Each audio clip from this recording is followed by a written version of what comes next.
Footsteps! We're back to Cemetery Mary. I've missed this game. I was going through withdrawals, and I've been so busy with things, but we're just going to jump right into it. There was someone here after all. I heard them run away from my direction. Wait. Come back. I followed after them. The direction they ran to. It led me to a door. When I opened it, there was a staircase behind it, leading upwards into what looked like an attic door.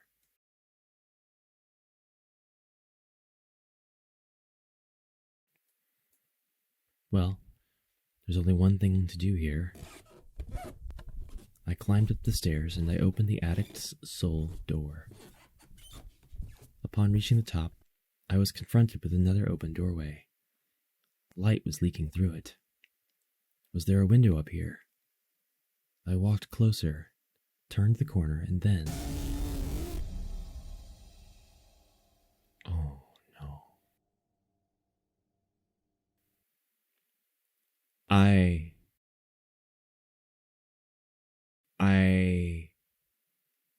don't like that the silhouette is familiar. We are in a dream world, sort of, talking to ghosts. Not really a dream world, is it? But there's no reason why Zepla would be up here. Her name's not Zepla.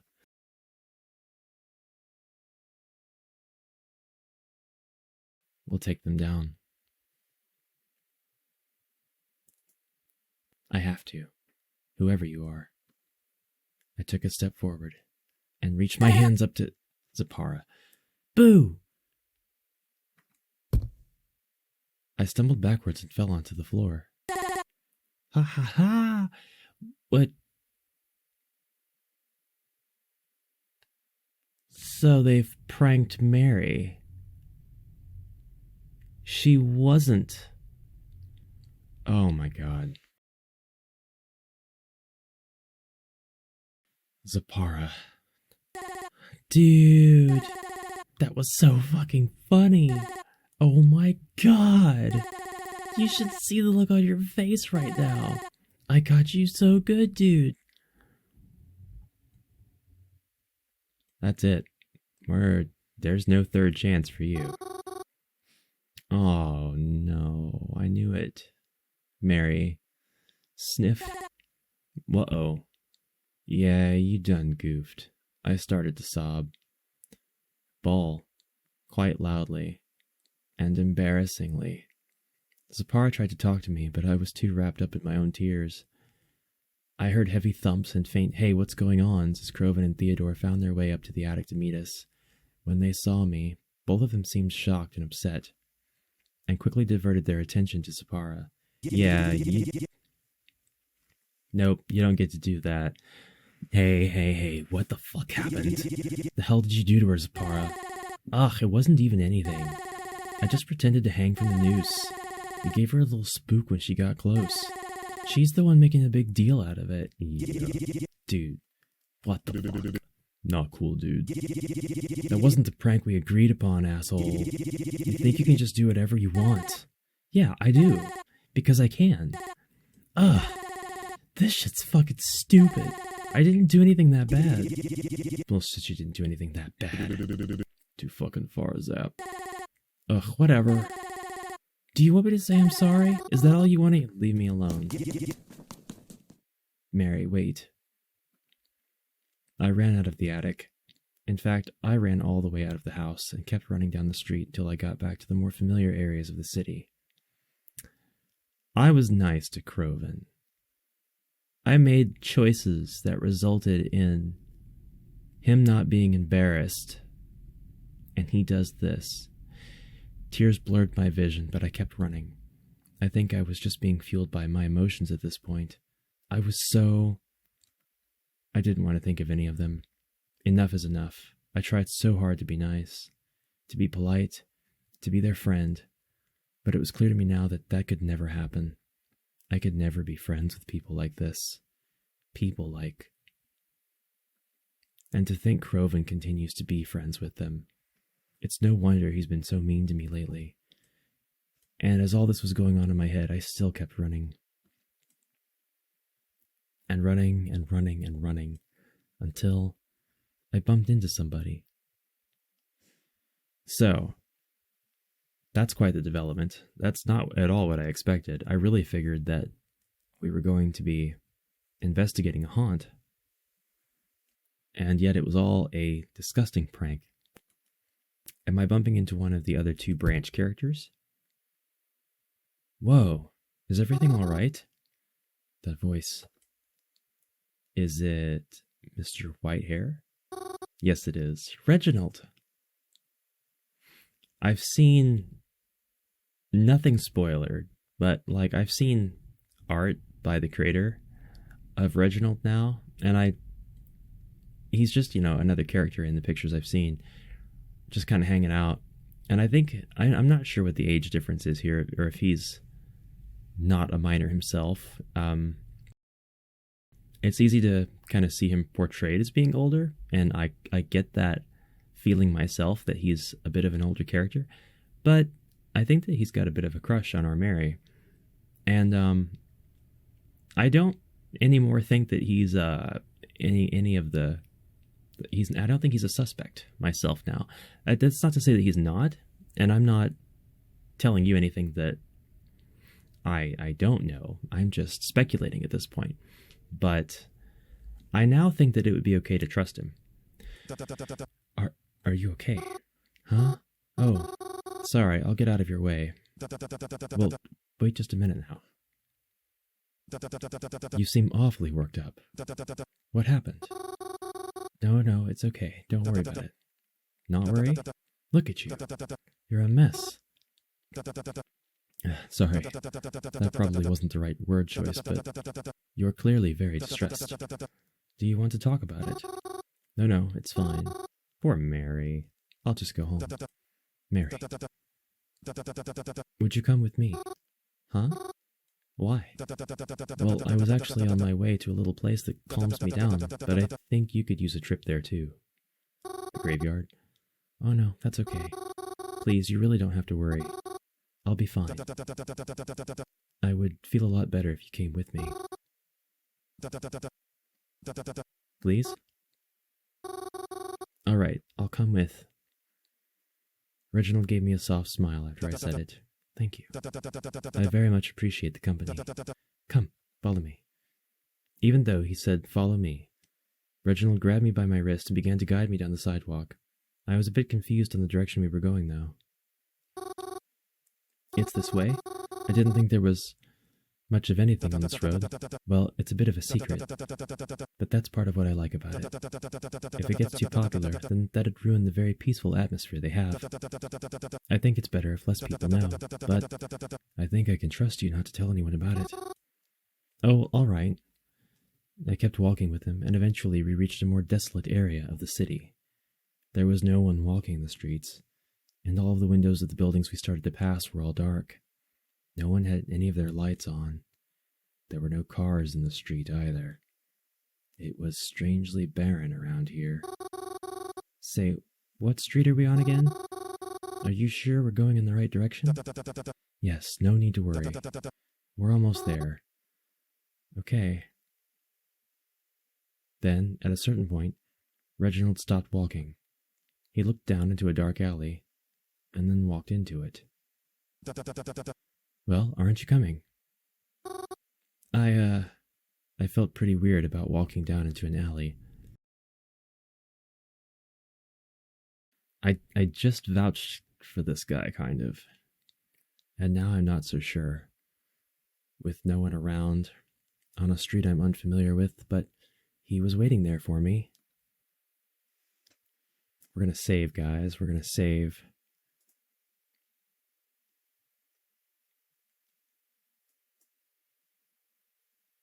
Let's follow him. I took a deep breath and followed him down the alley. He was standing next to a door that I only really noticed because of its golden handle.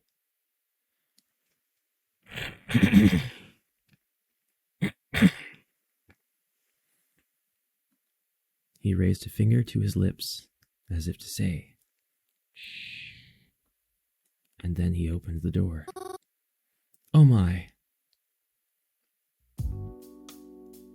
Oh, thank God, thank fuck. It was a coffee place. And it was adorable. Pretty string lights were hanging from the walls and ceiling, and calm music played throughout. There were decorations of intricate tapestries and an addition of some rugs to soften the hard concrete floor. There were very few people, and they hardly made any noise as they spoke, as if they were in a library or trying not to disturb anybody else. Not to mention the aroma. Even if I don't like coffee, it's an acquired taste, Mary, you will. I can't deny how pleasant the smell is. All of it together, it felt magical. See? I told you it was nice. This place seems so delightful. However did you discover it? Ah, that's a secret. But maybe I'll tell you one day. We stepped further into the building, Reginald closing the door behind us. Then I followed him to the counter, and he asked what I wanted. Oh, don't worry, I can pay for myself. No, please. I insist. Consider it a thank you for accompanying me. Are you really sure? Positive. Reginald ordered himself a coffee, and I asked for hot chocolate for myself. I felt a little silly ordering it, but the barista didn't seem to care at all, even when I asked for marshmallows. Cute. After we got our drinks, Reginald and I plopped down on an empty couch in the building. You got a styrofoam cup? Paper, actually. And no worries, it's recyclable. I think the mugs they offer here are cute and better for the environment. But, well, how do I put it? I'm just particular about using the same things as other people, that's all. I believe they even allow you to bring your own mug, but that's a little silly, isn't it? To bring a mug from home? I don't think that's silly. It's very personable. You may have a favorite mug that you enjoy drinking out of, or a variety of mugs. You may be particularly choosy about the coffee mugs you keep in your home. I am, as a matter of fact. I don't know that I would bring my coffee mug to a coffee place unless I was intimately familiar with its inhabitants and its ownership, though. Because I would still need to wash it afterwards, and I'd look absolutely absurd carrying a mug on the sidewalk. That's true. That's why you have a special satchel or something that you keep your mug in. Haha, you've got a point there. Anyways, are you feeling any better? It means he put thought into it, though.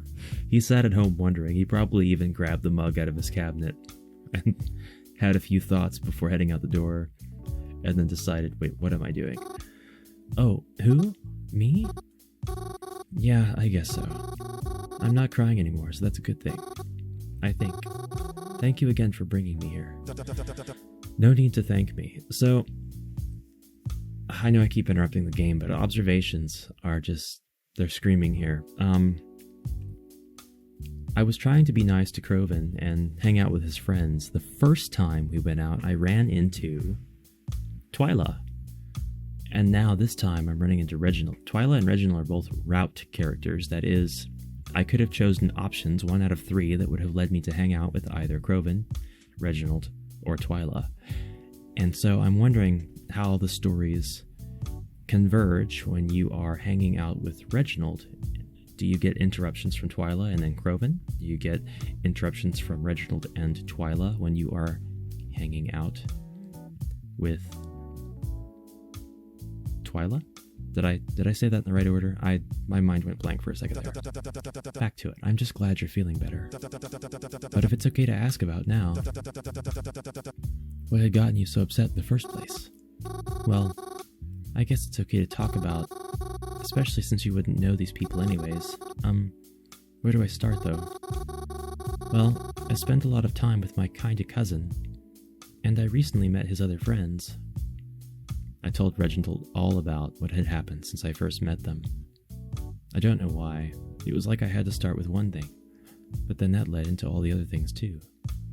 I told him about how intimidating they were when I met them, and about how they disrespected the cemetery, and about the incident that happened with them just today.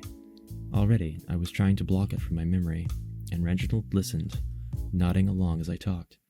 It felt nice to have someone listen to me, And then I ran into you on the sidewalk. Now we're here, I guess. Sorry for going on like that. Haha. I just wasn't sure where to begin. Or end.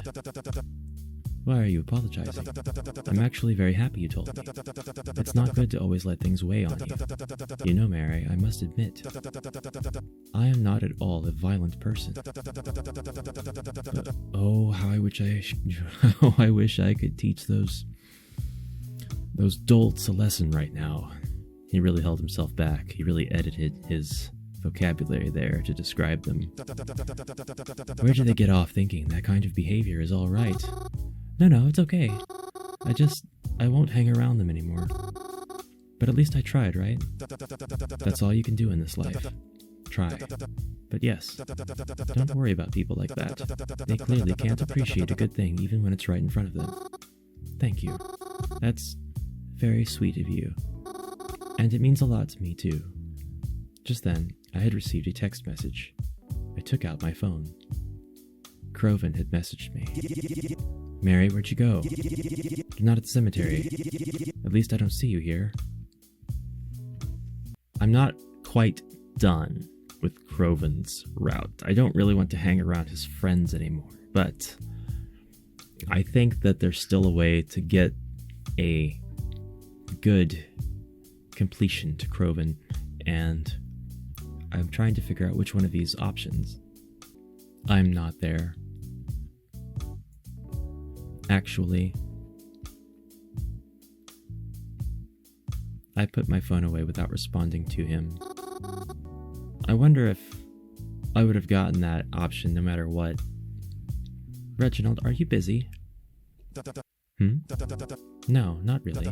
I was planning to run a few errands, but it's nothing that needs my immediate attention. Why do you ask? Can I come along? Do you want to run errands with me? Yeah. I don't really feel like going home. At least not right now. Well, if you're certain, you're more than welcome to come along. I would more than appreciate the company. I don't remember if I had a voice for Reginald. I will apologize for that. It's been several weeks since I've seen him, actually. Thank you again. I spent the rest of the day helping Reginald with his errands. It wasn't anything too big. We bought some stuff from the hardware store, things he needed for a bit of DIY car repair. Wrenches, screwdrivers, antifreeze, oils, but nothing too big to carry. I also helped him pick up a few groceries.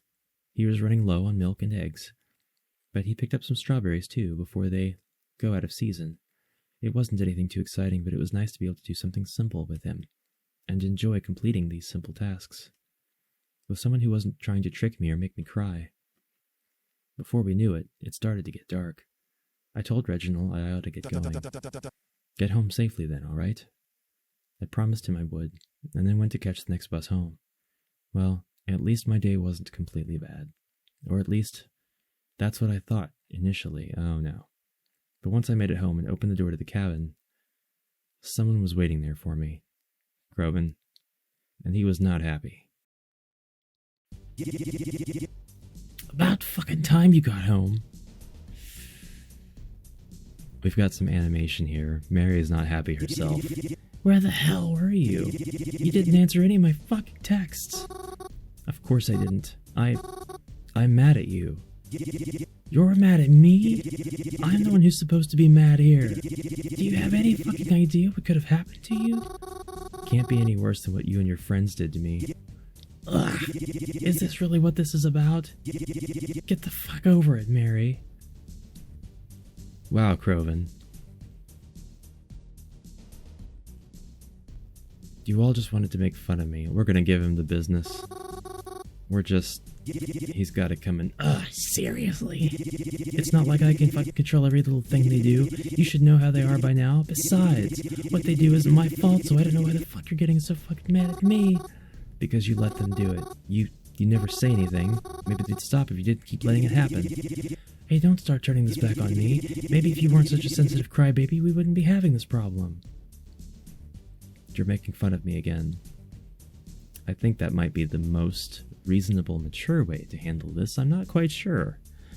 I've never argued with a teenage boy who happened to be my older cousin.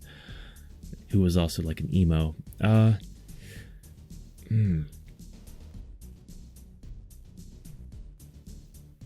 Alright, I can't believe you'd say that. I can't believe you even say something like that to me. Oh, give me a goddamn break. You know, maybe that's why you're so mean to me lately. Huh? Come again? The fuck is that supposed to mean? Hanging around such awful people. No wonder you become such a bad person. Oh, really now? That's how you feel? He's gonna be all pissed off and be like, trying to kick me out. I have a feeling all three of these kind of mean the same thing. Yeah, it's definitely how I feel.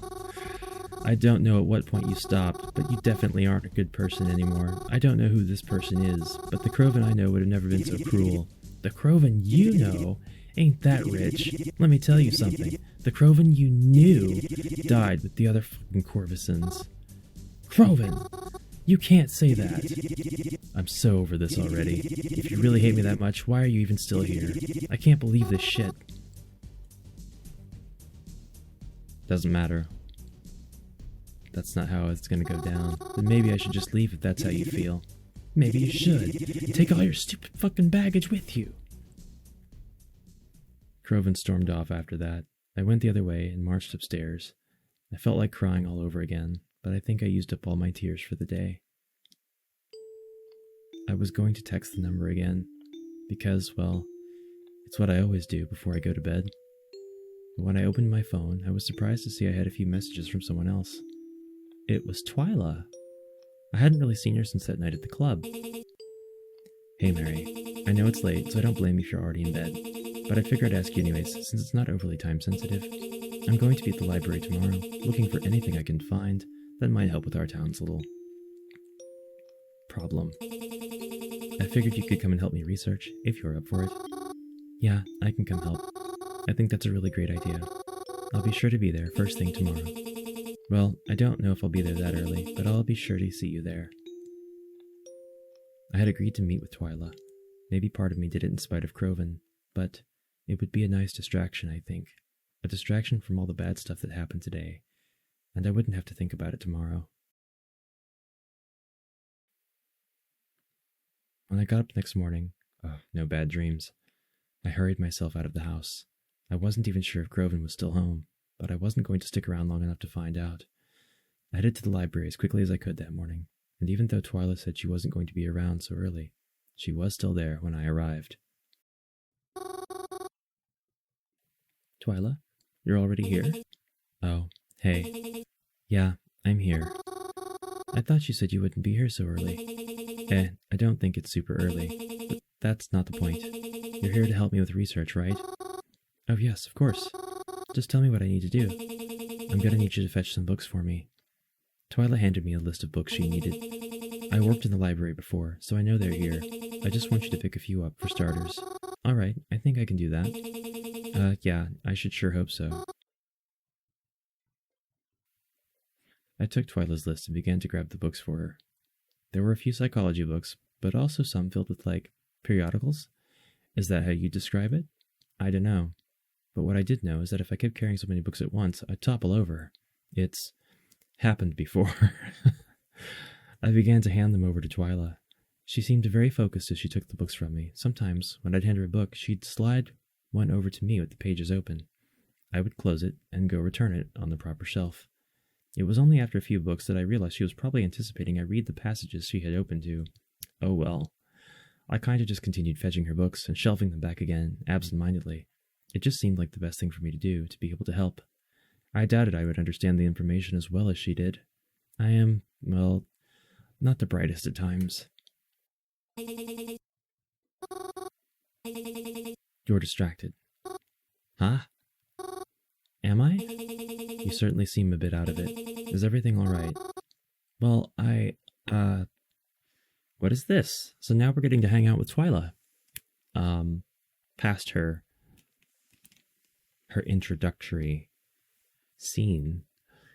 And I'm not quite sure how far into the game I am, and nor do I want to know. I'm just going to continue playing until I organically reach an end.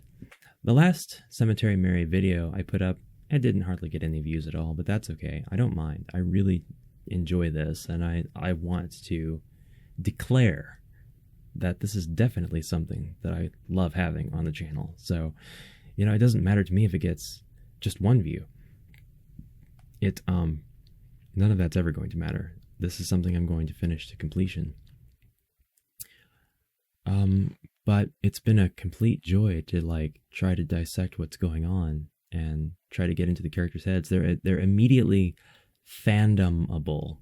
It's what I think is kind of amazing. Like, I'm talking like somebody who has seen 100 million episodes of the Cemetery Mary show or something. But I don't know. I just enjoy it. I enjoy trying to get into their heads. They're really nicely done. And they're so out of this world. They're so interesting.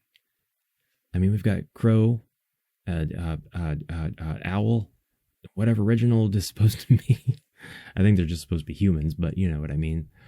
But that's it. That's all the time I have, unfortunately. And I will pick this up again. I'll try not to make it so long before the next episode is up. You know, it's just been supremely busy and all. But we'll get back to it soon. Promise. I hope you have a fantastic rest of the day. And I will see you again tomorrow. Till then, thank you very much for watching. And bye for now.